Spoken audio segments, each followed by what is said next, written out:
Лайк басқандан неге аяйсыздар? Саусақтарыңыз 10 тонна болса да бісміллә деп көтеріп, лайк басып бермейсіздер ма? Комментарий жазып. Міне G20-ның жиналысына ұлы көсем орыс рашизмінің, орыс шовинизмінің, орыс сасық көкірегінің бірінші адамы болған Пөтенжан бара алмай қапты. Пөтенжан бара алмай қапты. Мына Қазақстанда ғана зікіршілердің көсемі, атақты мынау кім? Мына Зікірия Жандарбек, мынау Шақановтың бас хатшысы кім еді анау?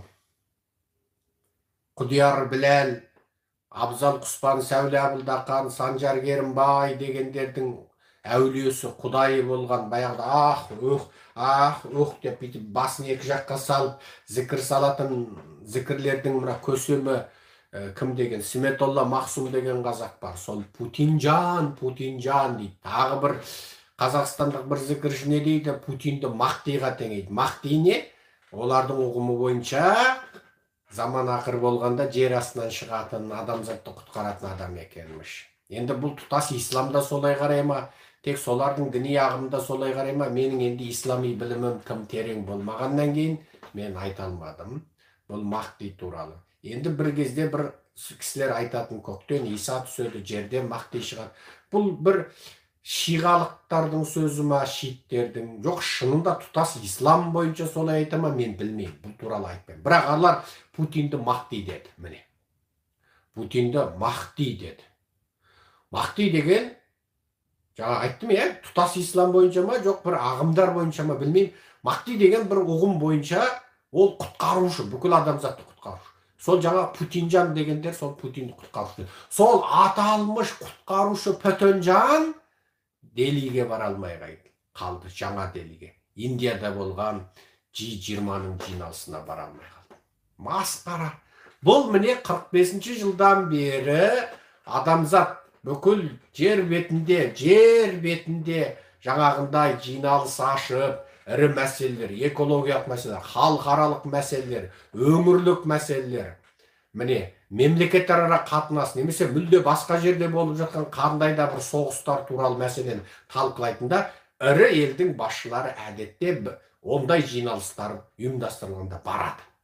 Енді міне Путинжан бара алмай қалды. Пөтенжан бара алмай қалды. Бұл екінші дүниежүзілік соғыстан кейін адамзатта қағазға жазылмаған заң бойынша қалыптасып қалған үрдісте бірінші рет болып отыр. Бұл масқара, бұл Ресейдің мүлде оқшаулануының, яғни адамзат қоғамынан Ресейді оқшаулау, бейне жаңағы алапесті, мерезбен ауырған адамды оқшаулап алып тастағандай, мейіне жұқпалы аурумен ауырған ертеде тым ескі заманда көшпенділер бөлек лашықтық, бөлек үй қойып, бөлек оқшаулап алып тастағандай, бейне бір сұмдық жаман жаңа обамен ауырған адамды оқшаулап тастағандай, енді Ресейді міне адамзат денесіндегі рак қатерлі ісік сияқты қарап, Ресейді тұтас адамзаттан оқшаулау үрдісі басталды. Великая русская мир бітті. Соның бір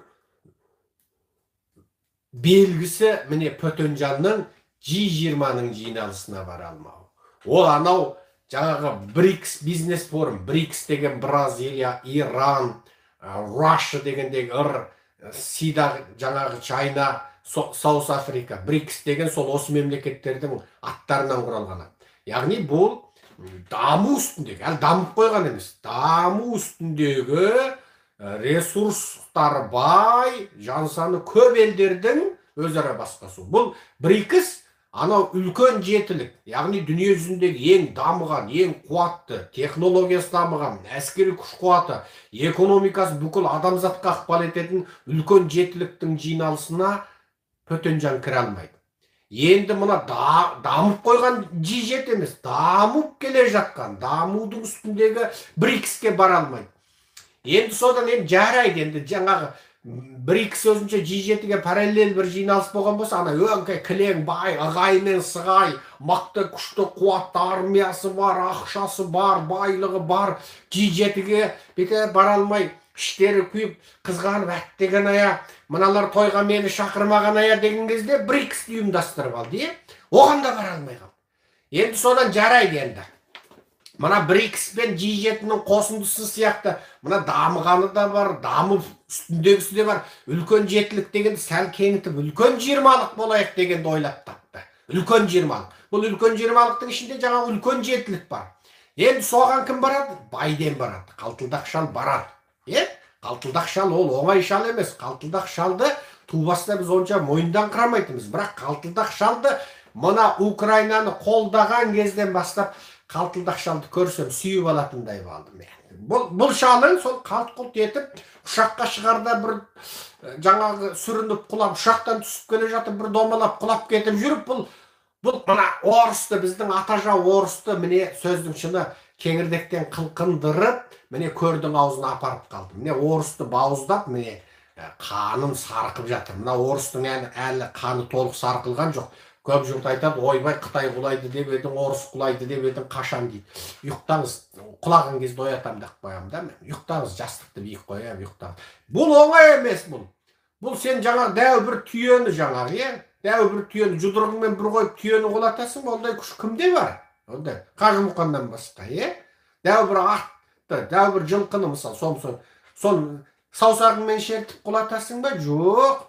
Ана алмаршитін пластик бәкіменен атты бауыздайсың ба? Жоқ. Бұл алып империялар. Ол адамзаттық деңгейдегі алып империя. Оны бүгін ертең құлайды деп Құдайдан басқа ешкім айта алмайды. Бірақ бұл империялардың қазіргі мен айтып жатқан сәті, оның күші алып, қуаттанып, өндірісі дамып, ақшасы көбейіп, мұнай мен газдың қымбаттаған кезінде қымбат мұнай газды сатып, күннен күнге миллиардерлері көбейіп, Форбесте оның бәленбай миллиардер жүріп, әскери технологиясы дамып, дүниеде қуаттанып, ана ортадағы кедей елдер, даму үстіндегі елдер одан қарыз алып, оны өзінің саяси экономикалық ықпалын арттырып тұрған сол бір дәурендеген заманымен салыстырғанда, қазіргі орыс пен Қытайдың заманы қысқасы құлдилады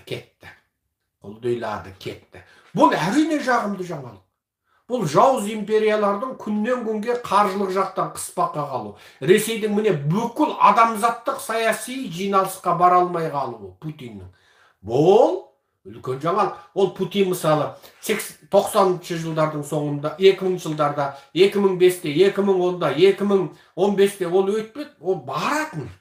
Осы қайда жиналыс, қайда той, қайда думан, ойбай шақырыңдар, ұят болады деп баратын ол. Енді бара алмайды. Ол G7-ліктің жиналысы Аустралияда өтті. Оны бүкіл халықарада G7+1 деді. G7 қосылған 1 деді. Ойламаңыздар, 7-ге 1-ді қосылса 8 болады деп, G8 неге жаза салмады деп. G8 деп батыста жазылған жоқ.